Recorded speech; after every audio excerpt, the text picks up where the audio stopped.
ও হৃদয়ের ঈশ্বর পরম গুরু প্রভু ভগবন্ত ভব তরপল্পম করু ও আরম্ভর হৃদি হোক কৃষ্ণর স্মরণে ও কৃষ্ণর শরণে মনে পকিল রণে। আমি মনেৰে হলেও কি কৰিব লাগে? কৃষ্ণৰ ওচৰত শৰণ ল'ব লাগে। কোনোবাই শৰণ নল'বও পাৰে, কথা নাই, কিন্তু মনেৰে হলেও আমি ভাগৱত শুনিলে কৃষ্ণৰ ওচৰত শৰণাপন্ন হ'ব লাগে। হে ভগৱান, তুমি যাতে কৃপা কৰা, তোমাৰ এই কথাবিলাক যাতে মই লৈ যাব পাৰো। বাকী প্ৰসাদ এইবিলাকতো আমি য'তে ত'তে পাম প্ৰসাদ, এইবিলাকৰ প্ৰসাদ ইমান এটা কিবা নহয়, কিন্তু যিটো নেকি মানে হৰি নামৰ প্ৰসাদ, যিটো নেকি কথা ওলায়, সেই কথাখিনি যাতে আমি সেই মহাপ্ৰসাদখিনি যাতে আমি লৈ যাব পাৰো। যাতে তুমি কৃপা কৰা, তুমি কৃপা নকৰিলে আমি এইবিলাক লৈ যাব নোৱাৰো। মানুহে লৈ যাব পাৰে, কাৰোবাৰ ঘৰত কি কি হ'ল এই কথাবিলাক চব লৈ যাব পাৰে। বোলে যদি কোনোবাই ভাষা গোচাৰকে যদি কোনোবাই আলোচনা কৰে, তাত মাইক নালাগে, বোলে অমুকৰ ঘৰত এনেকে হৈ আছে নহয় বুলি ক'লে তাত মাইকেই নালাগে, একদম লগে লগে এই কথাখিনি লৈ যাব পাৰিব। এই কথা বেছি সময় নালাগে। আৰু ঘৰত গৈ ঠিক মানে দৰকাৰ হ'লে আৰু অলপ ওপৰত কৈ পেলাই কি কৰিব, এইখিনি খুব ধুনীয়াকে বৰ্ণাই কৈ দিব পাৰিব। অমুকৰ গম নাপায়, মই ভাগৱত অনুষ্ঠানত যাওঁতেহে গম পাওঁ অমুকৰ ঘৰত যে এনেকুৱা হৈ আছে। মই এইখিনিতে কওঁ, আইসকলৰ কেইজনমান ইয়াতে আহচলৰ পাতল পাতল লাগি আছে, দুজন মানে আহক ইয়াতে আইসকলৰ এইখিনি বহচৰ পাতল পাতল হৈ আছে। গৃহস্থ হ'লেও আহক, একো নহয়, আহচোন মানুহজন তুমি অকণমান ৰাখিবা। আৰু হৃদয়ৰ পৰা আমি তেনেকুৱাকে মানে ঈশ্বৰ গুৰু আমি স্মৰণ কৰি ল'ব লাগে। আৰু হৃদয়ৰ পৰা যেতিয়া নেকি গুৰু ঈশ্বৰক যেতিয়া নেকি আমি স্মৰণ কৰি ল'ম, এই কথাবিলাকে আমাৰ জীৱনত ক্ৰিয়া কৰিব। সেইকাৰণে কৈছে হৃদয়ৰ ঈশ্বৰ পৰম মোৰ গুৰু। হৃদয়ত আমাৰ কি হৈ আছে? ঈশ্বৰ স্থিতি হৈছে প্ৰত্যেকৰ হৃদয়ত। যদি আমি সাক্ষাৎ যদি গুৰু এতিয়ালৈ ধৰা নাই, কোনোবাই মই জনাত বেছিভাগে ধৰিছে, যদি কোনোবাই ধৰিবও বাকী আছে, হৃদয়ৰ ঈশ্বৰকে গুৰু বুলি বৰ্তমান সময়খিনিত ধাৰণ কৰক। আৰু কৈছে পৰম মোৰ গুৰু প্ৰভু ভগৱন্ত ভকতৰ কল্পতৰু। আৰু প্ৰভু ভগৱন্ত হ'ল আমাৰ সকলোৰে কল্পতৰু। কল্পতৰু মানে প্ৰভু ভগৱন্তৰ ওচৰত যোনে যি বাঞ্ছা কৰে, সেই বাঞ্ছা কি হৈ যায়? মানে কৃপা কৰে প্ৰভু, কল্পতৰু। কিন্তু আমি বাঞ্ছা কৰিবও নাজানো। আমি কেনেদৰে বাঞ্ছা কৰো? বোলে চাকি এগছি দিছো, চাকি গছি দি প্ৰভু ধনম দেহি, বিদ্যান দেহি, উত্তম দেহি, মনোৰমা ভাৰ্যান দেহি, কেৱল দিয়ক আৰু দিয়ক। মই নাইটো দূৰতেই ধৰি আছো, কেৱল নাই নাই একো নাই, মানে মোৰ যেন একো নাই, একো নাই একো নাই বুলি ধৰি আছো। কিন্তু ভগৱানে আমাক যে ইমানখিনি দিছে, প্ৰভু অকল এটাই জানিব যে ভগৱানে আমাক যে এই নৰ শৰীৰটো দিছে, ইয়াতকৈ তেওঁৰ দিব লগা আৰু একোৱেই নাই, ইয়াতকৈ উৎকৃষ্ট দিব লগা আৰু একোৱেই নাই। কিন্তু আমাৰ মানুহে কি বুলি কয়? কিনো দিছে মোক ভগৱানে, কিনো দিছে বুলি কয়, কি দিয়া নাই? অন্য জীৱসকলক চাওক, বৰষুণত তিতি আছে, ইমান ঠাণ্ডাত আছে, উৰিবৰ কাৰণে কাপোৰ নাপায়। আমি অন্তত উৰিবৰ কাৰণে ঠাণ্ডা লাগিলে আমি কাপোৰ উৰিব পাৰোঁ, গৰম লাগিলে এচি দিব পাৰোঁ, ফেনৰ তলত থাকিব পাৰোঁ, অন্তত বিচনীখন হ'লেও ঘূৰাব পাৰোঁ। কিমানখিনি দিছে। সেইকাৰণে ভাগৱতৰ প্ৰথম স্কন্ধত কৈছে, বাক্য কৰ্ণ মন মুখ আছে যাৰ, হৰি ভকতি সমস্ত অধিকাৰ। যিয়ে নেকি অন্তত ক'ব পাৰে, কাণেৰে নুশুনে যেনিবা ঠিক নাই, একো কথা নাই, কিন্তু অন্তত ক'ব পাৰে, তেওঁ হৰিক ভজাৰ অধিকাৰ আছে। বোলে তেওঁ মুখেৰেও ক'ব নোৱাৰে, কাণেৰেও নুশুনে, অন্তত শুদ্ধ এটা মন আছে, তেওঁ হৰিক ভজনা কৰিব পাৰে। মনটোতো আছে, তেওঁ মনটোতো ঈশ্বৰে দিছে। বাক্য কৰ্ণ মন মুখ যাৰ এইবিলাক বস্তু আছে, অৰ্থাৎ আমাৰ মানৱক কৈছে, তুমি মনুষ্যৰ ৰূপ লৈছা যেতিয়া, তুমি যিয়েই নোহোৱা কিয়, তুমি হৰি ভজনা কৰিবই লাগিব। আমি হৰিৰ ওচৰত, এই যে কল্পটোৰ কথাখিনি পৰা কৈছো, হৰিৰ ওচৰত আমি মাগিবও নাজানো, কি মাগিব লাগে সেইটো নাজানো। বোলে মোক ধন দিয়া, আৰে ধনটো পাপীৰ হাতত থাকে, মহা মহা পাপীৰ হাতত ধন আছে, কোটি কোটি টকা আছে, কেলেংকাৰী ফচি আছে এইবিলাক। আৰে ভকতেও যদি ধনকে বাঞ্ছা কৰে, ভকত আৰু মহাপাপীৰ মাজত পাৰ্থক্য থাকিলে কি?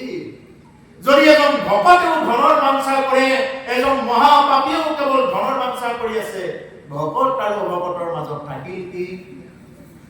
গতিকে সেইকাৰণে ধনটো পাপীৰ মাজতো থাকে, কিন্তু পাপীৰ মাজত ভক্তি নাথাকে, নাম ধন নাথাকে। আমাক ভাগৱতে কি কৈছে? নাম ধন কামাই কৰা, নাম ধন আনধন নৰদয় নাম ধন বিনা জৈৰ ঘূৰণম দন হে ৰাঘৱ জয় ৰামে জয় ৰঘুৰনন্দন। আন ধন লাগে, কি লাগে? নাম ধন লাগে। ইনু ভাগ্য মিলিলা মাৰি জয় ৰঘুৰনম দন হে ৰাঘৱ জয় ৰামে জয় ৰঘুৰনন্দন। কিনো ভাগ্য মিলিল আজি আমাৰ সমস্ত দক্ষিণ চুবুৰীবাসী ৰাইজৰ, যে আমি একেলগে যে আমি ভকত দৰ্শন পাইছো। আমি সমস্ত বৈৰকা ইয়াত সকলোৱে ভকত। ভকত দৰ্শন হ'ল শ্ৰেষ্ঠ। ঈশ্বৰে আমাক কিমানখিনি দিছে, ইয়াতকৈ আৰু কি দিব? এতিয়া এই সময়খিনিত কিমানেতো এই হস্পিটেলত কান্দি আছে, উশাহ ল'বৰ কাৰণে অক্সিজেন বিচাৰি হাহাকাৰ। আমিতো এতিয়া উশাহটো লৈ থাকিব পাৰিছো ফ্ৰীতে, এতিয়া ফ্ৰীতে পোহৰ পাইছো। সেইকাৰণে আমি ঈশ্বৰৰ ওচৰত ধন্যবাদ দিব লাগে। হে ভগৱান, মোক একো নালাগে, তোমাৰ নাম ধনেৰে যাতে মুক্তি না।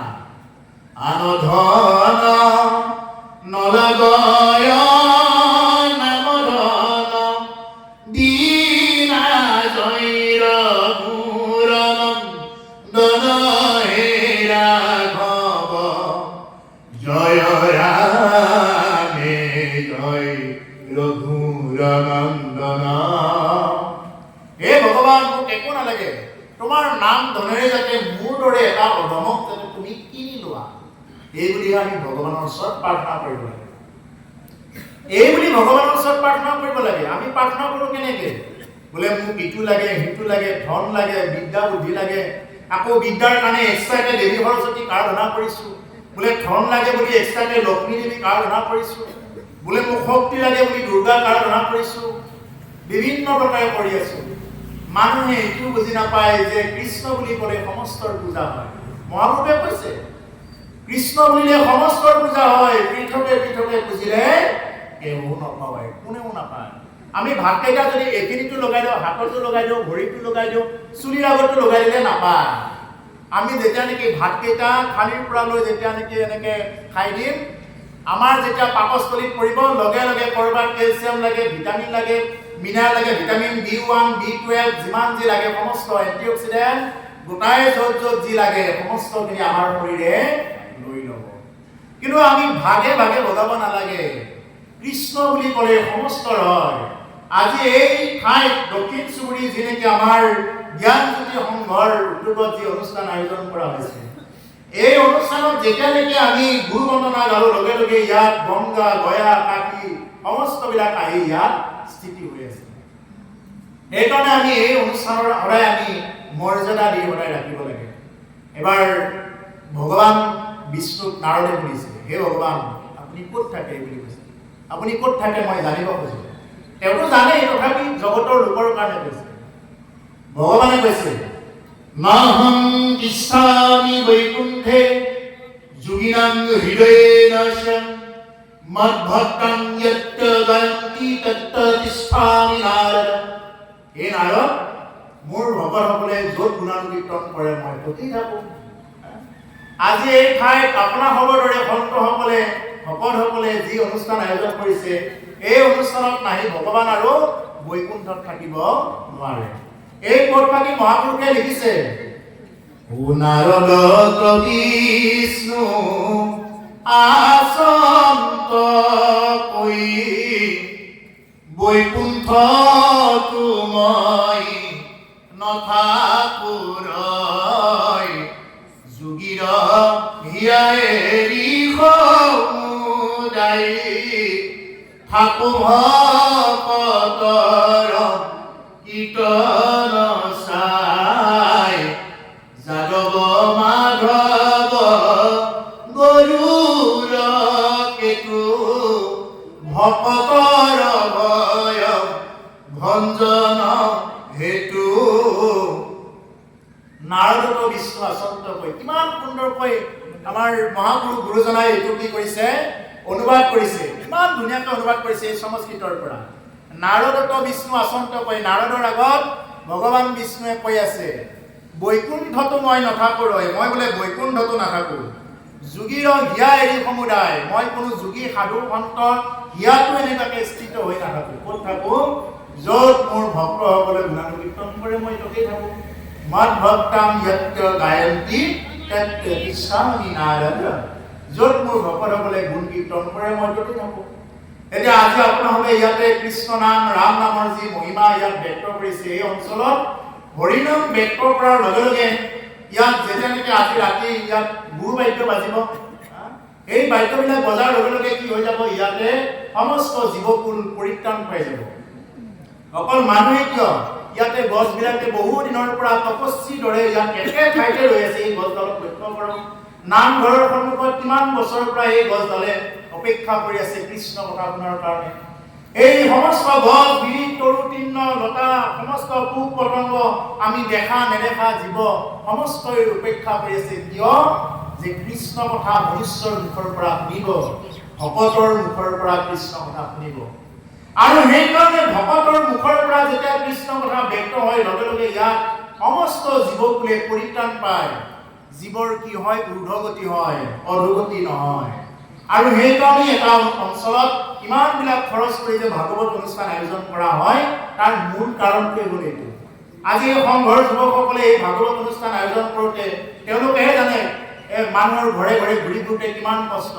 এই সমস্ত কষ্ট তেওঁলোকৰ সাৰ্থক হ'ব যেতিয়া এই অনুষ্ঠান ভাগত যেতিয়া নেকি কৃষ্ণ কথা ৰাম নাম হৰি নাম যেতিয়া নেকি তেওঁলোকে কামো কৰি থাকিব, কৰ্ণৰ কথাও যেতিয়া নেকি এই কথাখিনি শুনিব, লগে লগে তেওঁলোকৰ জীৱনত আয়ুষত বিঘ্নি শূন্য হৈ সদায় তেওঁলোকক ঘূৰিয়ে কৃপা কৰিব।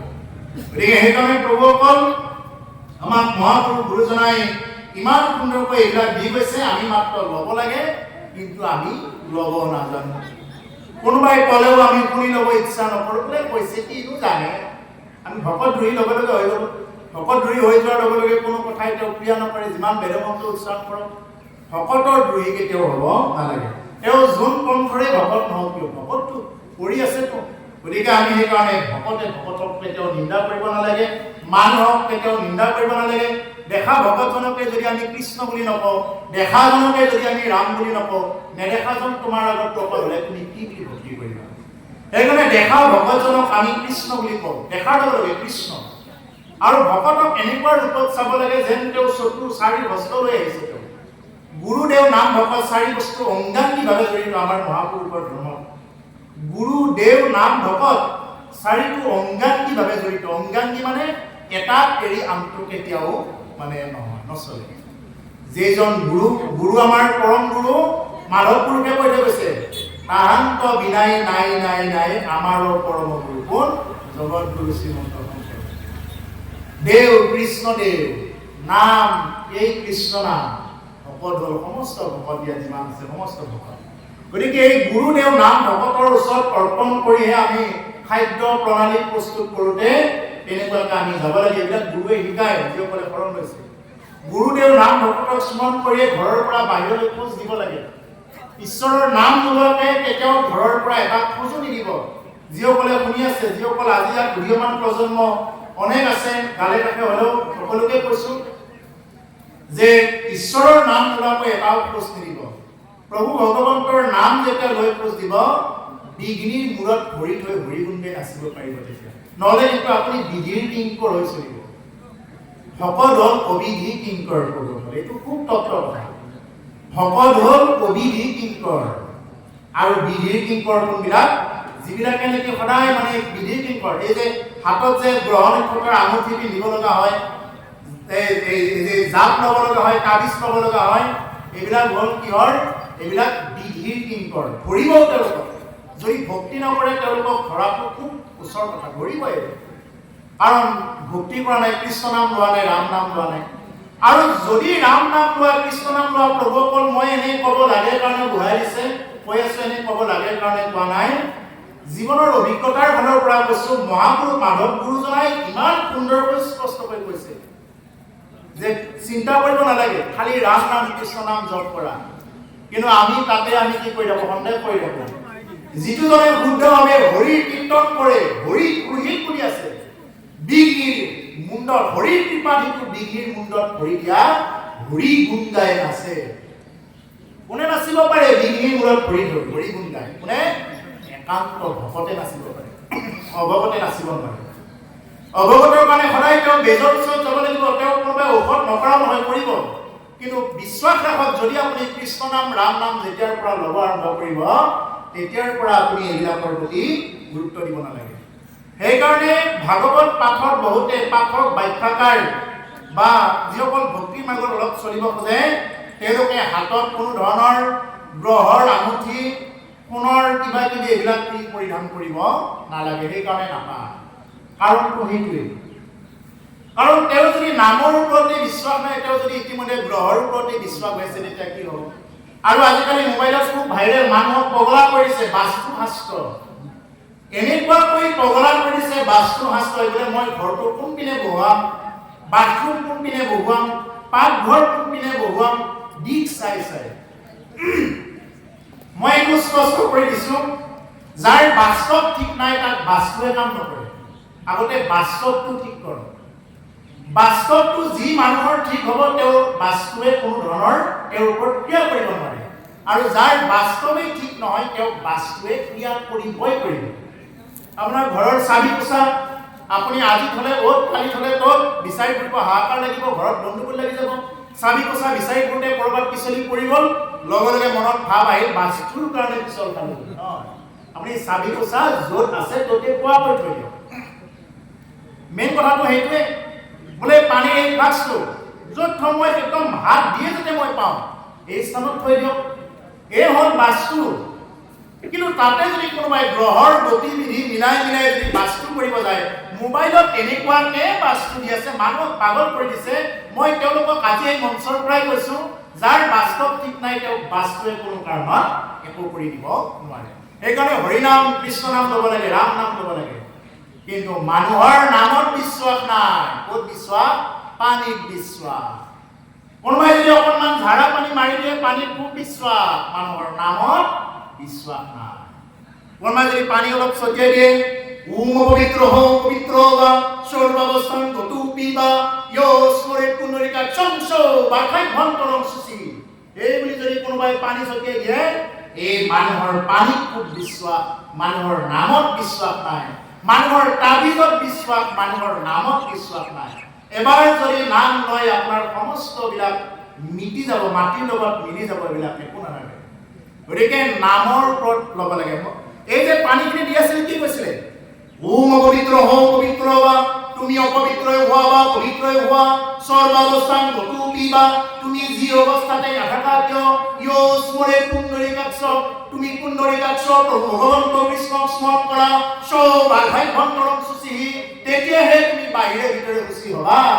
নহলে তোমাক পানী মাৰি কোনোবাই সুচি কৰিব পাৰে? কোনোবাই কাৰোবাক পানী মাৰি সুচি কৰিব পাৰে? নোৱাৰে। পানী মাৰি দেৱে এই কথাটোকে কৈছে যে তুমি অপবিত্ৰই হোৱা পবিত্ৰই হোৱা একো কথা নাই, খালি তুমি কৃষ্ণ নাম জপ কৰা, পুণ্ডৰীকাক্ষ প্ৰভু ভগৱন্ত কৃষ্ণক স্মৰণ কৰা, বাৰ্ষাই ভন্তৰং সুচি, তেতিয়াহে তুমি বাহিৰে ভিতৰে সুচি হবা। নহলে পানী মাৰি কোনোবাই সুচি কৰিব পাৰে? সেইকাৰণে দুৰ্ভাগ্য, আমাৰ নামত বিশ্বাস নাই, আমাৰ কেৱল পানীত বিশ্বাস। কোনোবাই যদি গংগাত গা ধুই আহিছে, পানীখিনি আগে ভাগে খুজিব, পানী আছিল নেকি অকণমান, পানীত বিশ্বাস, কিন্তু নামত বিশ্বাস। বিশ্বাস ৰাখক প্ৰভুসকল, যদিও ধেমেলীয়াভাৱে কোৱা হৈছে নাম, হৰি নাম এব নাম এব নাম এব কেৱলম কলৌ নাস্তিত্ব নাস্তিত্ব নাস্তিত্ব গতি কথা। হৰি নামৰ বাহিৰে আৰু বেলেগ গতি নাই, নাই নাই, একোৱেই নাই। এই যে সমস্ত আজি কৃষ্ণ উদ্ধৱ সংবাদেই নপঢ়ো কিয় বা যদুবংশ ধ্বংসই নপঢ়ো কিয়, ইয়াৰ মূল বস্তুৱেই হ'ল কেৱল হৰি নাম, ৰাম নাম। কিন্তু আমি নাম ল'বলৈ টান পাওঁ, যাতে আমাক এনেই লাগে আৰু ফ্ৰীতে যাব লাগে।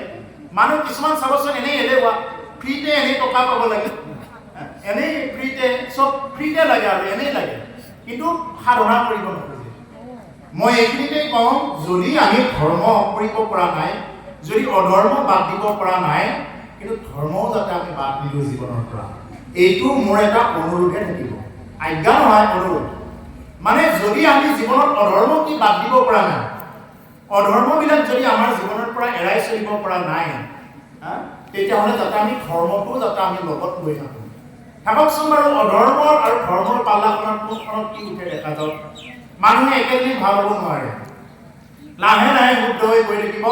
আমাৰ যদি অধৰ্ম আছে, ধৰ্মটো আমি লৈ থাকিব লাগে। তেনেকে লওঁতে লওঁতে এদিন কি কৰিব, ধৰ্মই আমাৰ জীৱনত ক্ৰিয়া কৰিব।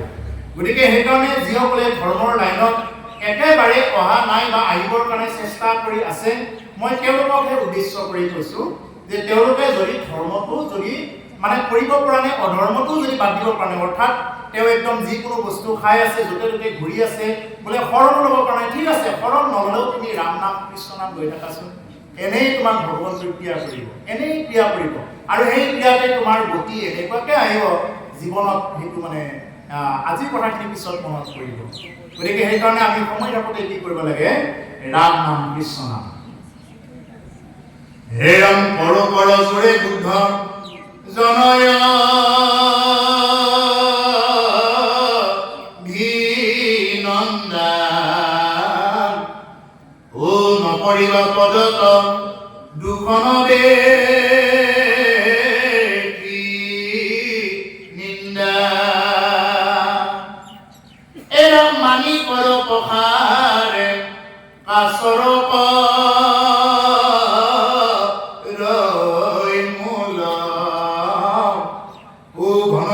ভুঞ্জয় যিটো ইউপি ভোলা। গতিকে কৰো পৰমৰে বুদ্ধজন অভিনন্দন, বুদ্ধজন জ্ঞানীজনক কি কৰিছে, প্ৰদান কৰিছে। আমাৰ মহাপুৰুষ গুৰুজনা যি অৱনী বিচাৰি বেদ বিচাৰি বেকত কৰো হৰিনাম, দিন ৰাতি বেদ আদি অধ্যয়ন কৰি কি কৰিছে, তেওঁ এই হৰিনাম ধৰ্ম ব্যক্ত কৰিছে।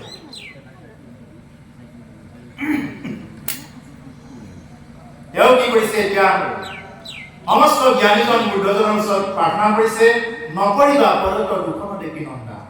পদত কিবা যদি কিবা বঢ়া দুটা পায়, সেইটো মানে কি নকৰিবা, বেলেগ আৰু বা নিন্দা নকৰিবা, এনেকুৱা। মানিকৰ প্ৰসাৰে কাছৰ কৰে মোৰ।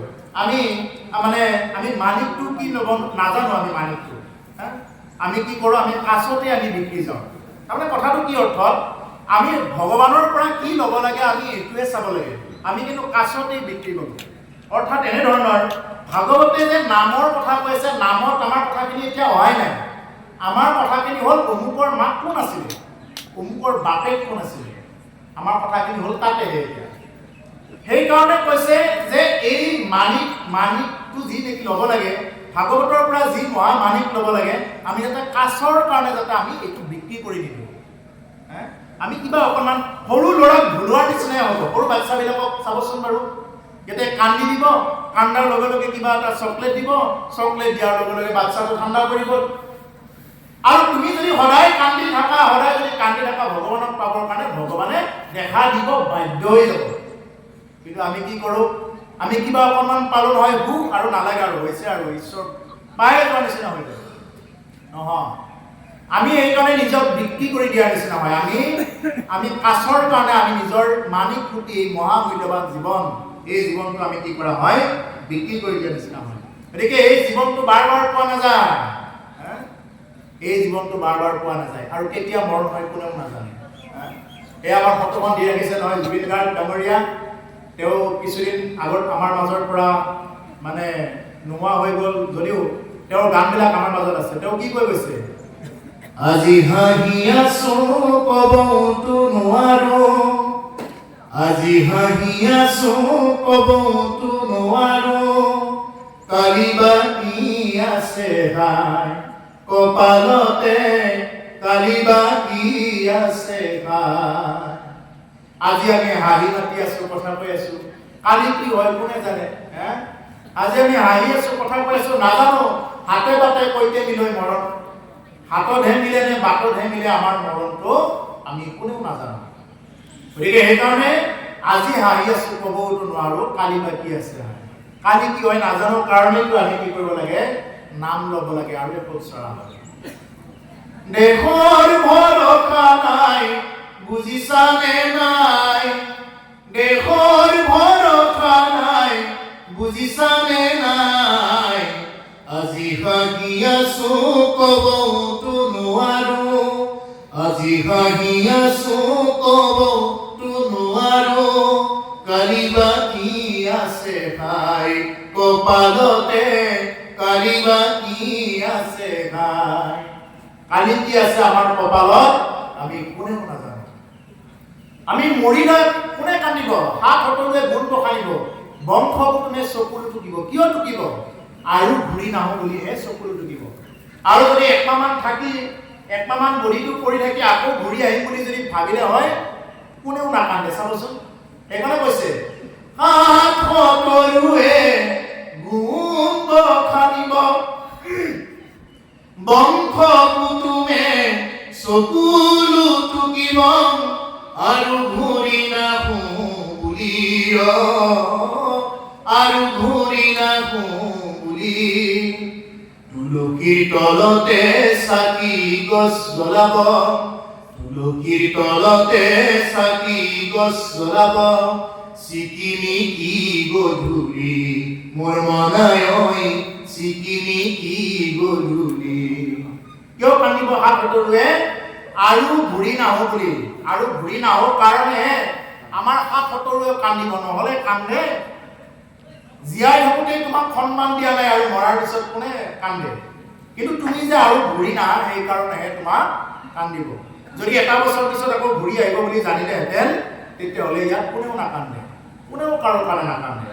সেইকাৰণে এই সংসাৰখনে মিছা প্ৰভুসকল, এই দেহটো মিছা, চব মিছা। কি সঁচা? হৰিয়ে কেৱল সঁচা। এই হৰিকে কেৱল সঁচা মাত্ৰ,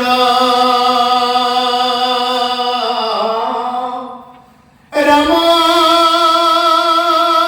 ৰাম ৰাম, ৰাম ৰাম তান্তবিনে মিছা যত তিহুনি মানে। হৰিয়ে কেৱল সঁচা, তাৰ বাহিৰে আমি যিমানবিলাক দেখি আছো, শুনি আছো, এই সকলোবিলাক হ'ল মিছা। কোনোবাই বোলে বিৰাট দামী ঘৰ বান্ধিলে, কোনোবাই বোলে বিৰাট দামী গাড়ী ল'লে, কোনোবাই বোলে দেখাত ক'লা বগা ওখ চাপৰ ধনী দুখীয়া পুৰুষ মহিলা, এইবিলাক চব মিছা, এইবিলাক একদম কাম নাই। ভিতৰত আত্মাটো এইটো সঁচা। এই আত্মাটো পৰমাত্মাৰ লগত যুক্ত হ'ব লাগিব, এই বস্তুটোৱে সদায় চিন্তা কৰিব লাগিব। আমি ক'ৰ পৰা আহিছো? আমি পৰমাত্মাৰ অংশ, আমি হ'ব আত্মা। গতিকে আমি য'ৰ পৰা আহিছো তলৈ যাবই লাগিব। যদি য'ৰ পৰা আহিছো তলৈ যাবলৈ যদি আমি ৰাস্তাটোৱে পাহৰি থাকিলো, মই চৰণধাৰাৰ পৰা আহিলো, আহি যদি মই ৰাস্তাটো ইয়াত যদি ভুল কৰি থাকো, বোলে কোনপিনে যাব লাগে মই পাহৰিয়ে থাকিলো, ক'ত থাকিব লাগিব, ইফালে একবাৰ ইফালে একবাৰ এনেকৈ যাই থাকিব লাগিব। ঠিক তেনেকুৱা আমাৰ আত্মাটো ক'ৰ পৰা আহিছে? আমি বৈকুণ্ঠৱতী প্ৰভু ভগৱন্তৰ অংশ, আমি প্ৰত্যেকে হ'লো একো একোটা আত্মা। আমি ক'ৰ পৰা আহিছো? আমি ভগৱানৰ অংশ, পৰমাত্মাৰ অংশ, আমি হ'লো আত্মা। আমি য'ৰ পৰা আহিছো তলৈ যাবলৈ ৰাস্তাটো ল'ব লাগিব। এই ৰাস্তাটোৱে হ'ল হৰি নাম। যেনেদৰে আমি গদুলগুৰি চকত গৈ যদি চাহ খাব লগা হয়, কি দিব লাগিব? এইটো ধন দিব লাগিব, এইটো নাম, এইটো কি আমাৰ গান্ধী ধনটো দিব লাগিব। এইটো যদি নহয় সেইটো আমি খাব নাপাওঁ, চাহ কাপো নিদিব। ঠিক তেনেকুৱা আমি এটা আত্মা যদি ইয়াৰ পৰা যদি বৈকুণ্ঠ প্ৰাপ্তি হ'ব লগা হয়, কি লাগিব তেতিয়া? কেৱল নাম ধন লাগিব। নামৰ বাহিৰে আৰু বেলেগ গতি নাই। ভূলোক, ভুৱলোক, জনলোক, মহলোক, স্বলোক, তপলোক, সত্যলোকত ব্ৰহ্মাৰ থাকে।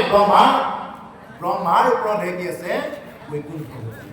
সেইকাৰণে ব্ৰহ্মাই আদি কৰি জীৱ জগতৰ ৰাম ৰাম ৰাম ৰাম মায়া সৌৰ্য মাজে আচৰিত ঘটি যায়। ব্ৰহ্মা আদি কৰি যিমানবিলাক জীৱ আছে, সেইকাৰণে আমাৰ ইয়াৰ পৰা ব্ৰহ্মলোকলৈ যিমানবিলাক জীৱ আছে চব মায়া সৌৰ্য মাজত উভতি গৈ আছে।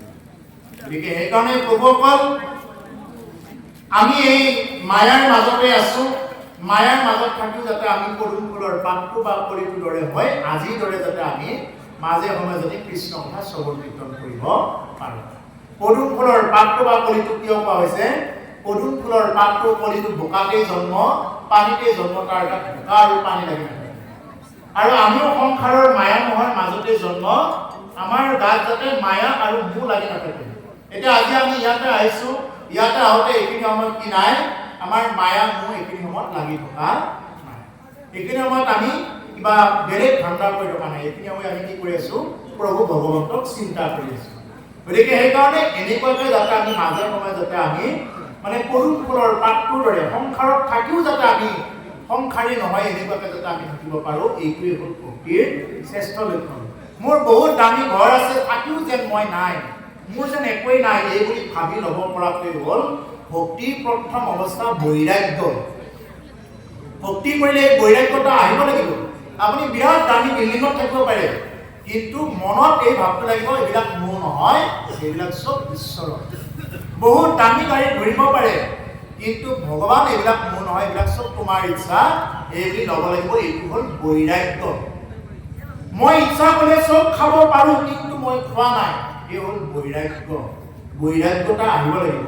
যদি মই ইমান দিনৰ পৰা ভক্তি কৰি, ইমান দিনৰ পৰা শৰণ লৈ আমি যদি জিভাৰ জুতি যদি আমি আজিলৈ শেষ কৰিব পৰা নাই, কেৱল জিভাৰ জুতি বিচাৰি ফুৰিছোঁ, কেৱল ইটো সিটো বিচাৰি ফুৰিছোঁ, তেতিয়াহ'লে ধৰ্ম কৰা কৰবাত নহয় কৰবাত খুটি নাটি আছে। এইটো মই নিজক চিন্তা কৰিব লাগে, মই নিজক কৰিব লাগে। কৰিলে ইয়াৰ উত্তৰটো কি হৈ যাব? ওলাই যাব।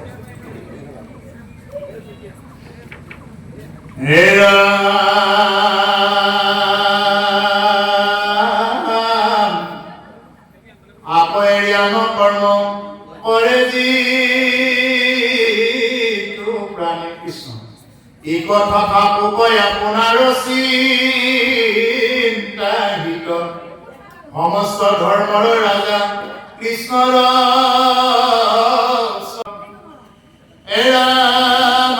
এৰি আন কৰ্ম কৰে যিটো প্ৰাণী, অমৃতপতি যেন খাই পানী। সমস্ত ধৰ্মৰ ৰাজা কৃষ্ণৰ চৰিত্ৰ বুলি কৈছে। সমস্ত ধৰ্মৰ ৰাজা কি? কৃষ্ণৰ চৰিত্ৰ। কৃষ্ণৰ চৰিত্ৰ গুণ গোৱা মানে সমস্ত ধৰ্মৰ ৰাজাক আপুনি পালন কৰি ৰখা হৈছে।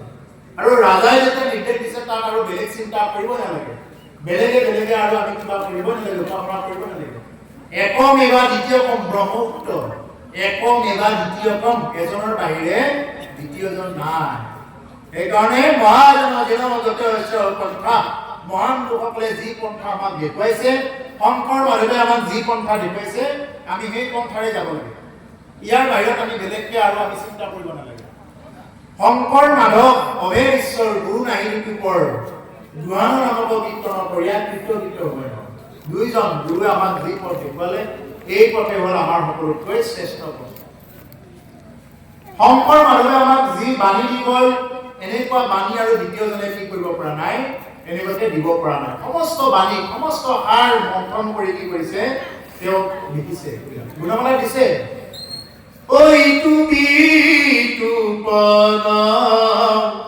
ধৰ্ম সনাতন, হৰি হৰি ৰাম, হৰি হৰি ৰাম। গুণমালা কৈছে।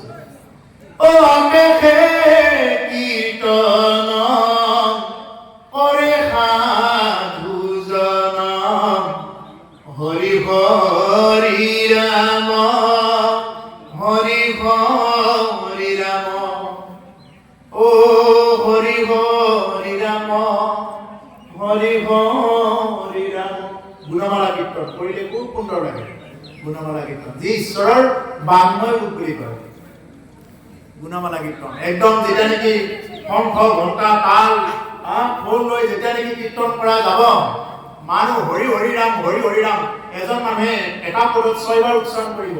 যিমান মানুহ বহি আছে, কিমান হাজাৰ হাজাৰ নাম ইয়াত উৎপাদন হ'ব, আৰু নামে গোটেই জগত পবিত্ৰ কৰাই দিব। সেইকাৰণে আমি মানে গুণমালা কীৰ্তন কৰিব লাগে। গুণমালা কীৰ্তনত কি হৈ আছে?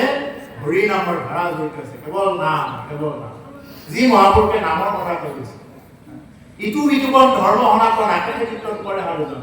এই বিতুপন সনাতন ধৰ্মৰে আমাৰ এটা ভাগ। গতিকে সেইকাৰণে শংকৰ মাধৱে যি পথ দেখুৱাই গৈছে আমি সেই পথতে কি কৰিব লাগে, আমি ল'ব লাগে। তেওঁ যি দেখুৱাই গৈছে। গতিকে আজি আকৌ এনেকুৱা হৈছে শংকৰ মাধৱে দেখুওৱা পথতকৈও আৰু আকৌ আজিকালি কল্কি অৱতাৰ হোৱাৰ সময় নোহোৱাই কল্কি অৱতাৰ বুলি আকৌ একচামে প্ৰচাৰ কৰি ফুৰা ধৰিলে।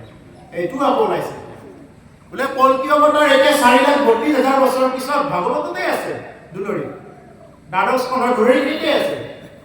কিন্তু কি কৰে, এতিয়া আকৌ কল্কি অৱতাৰ ওলোৱা বুলি বিভিন্ন প্ৰকাৰে বিভিন্ন বাতৰি তেনেকুৱাকে মানে প্ৰকাশ কৰি আছে। কিন্তু কলিৰ আয়ু 4,32,000 বছৰৰ এতিয়া প্ৰায় মানে 5,000 বছৰ পাৰ হৈছে।